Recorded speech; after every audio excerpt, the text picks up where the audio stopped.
Hey guys, welcome to this episode of The Rachel Cruze Show. So at one point or another, I think we've all had buyer's remorse. Yep, when you buy something and then you have serious regret about it later. Well, George Campbell and I, we did a video about some of the crazy purchases that people have regretted. So make sure to check that out. I'll put the link in the description, and it is funny, you guys. Oh my gosh. Because we all buy crazy stuff, but then when you hear other people's experiences, you're like, okay, I don't feel crazy. Because listen, we've all done it. We've all done it.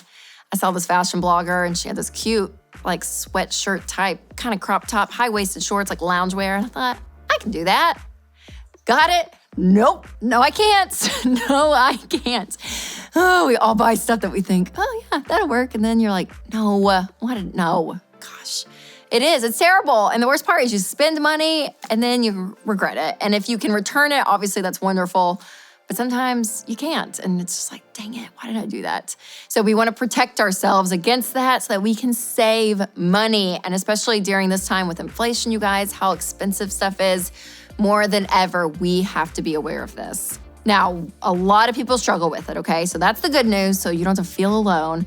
But also, we want to know how to be wise. How do we purchase things with wisdom that we know we're not going to regret later? So here is my pre-purchase checklist that may help you avoid buyer's remorse. You ready? It's actually stuff that I ask myself before I buy stuff because I've been in this situation far too many times. So number one, do I have the cash to pay for it right now? So this is important. Because this means if you got to go into debt for it, it's an automatic zip. Nope. So for me, number one, I'm like, it's not an option. I'm never going to go into debt, let's be honest, in this situation. So for me, I'm like, okay, if I don't have the money right now, I got to just put that aside. But if I do, then we move on to number two. Even if you have the money, is it budgeted for?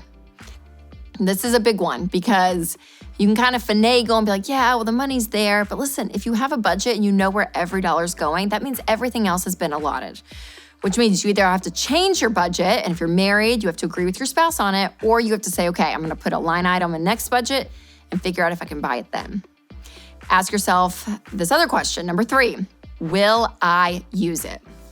And this is a big one. Now, I'm sure your intention always is that you're going to, but I have learned this for me with purses specifically. I will see a cute purse. I'm like, that is so cute. I know I'm going to use that. And then I buy it. And do I use it? No. I use the same dang purse that I always carry around because I'm not switching purses all the time. I don't have time for that. So now I have learned I'm not going to buy a purse. Probably not. In a long time, probably won't be purchasing a purse because that's usually where my buyer's remorse is. So you really have to think through your life, day to day. Am I really going to use it? Okay, I want to take a quick break so I can tell you about our sponsor. Are you a busy parent focused on family and faith? Well, what about finances? Times are tough, but there's a budget-friendly biblical solution to rising healthcare costs, and it's through Christian Healthcare Ministries. They are caring, cost-effective, and Christian. To learn more, go to chministries.org/Rachel. All right, number four. How long have I been wanting it? Have you wanted it 1 minute, 60 seconds ago? Yep, take a breath, girl, take a breath. Wait it out.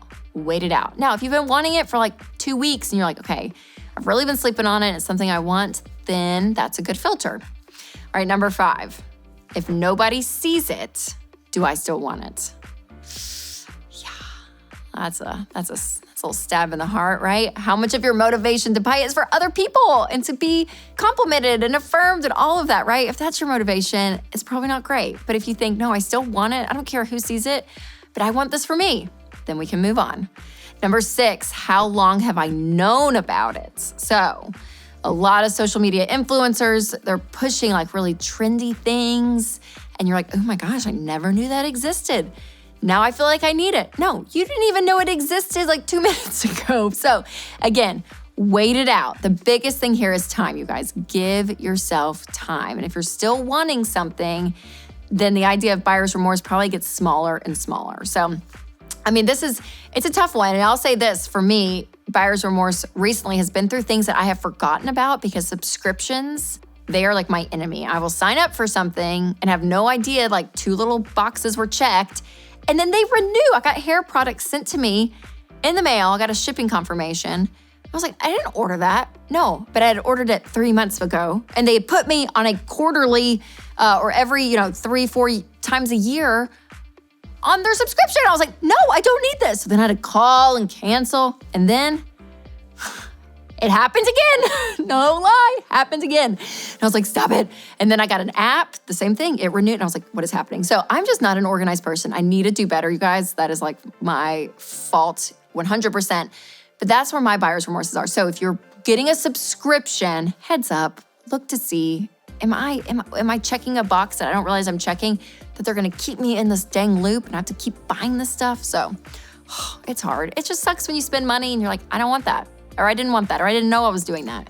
So we have to be diligent and intentional. So I wanna know your tips about how to avoid buyer's remorse. So if you have them, put a comment below because I wanna know. And also share this video with a friend who loves to shop and man, I know you love to shop, but you also know they wanna save money. This could be a good video for them. All right, you guys, remember as always to take control of your money and create a life you love.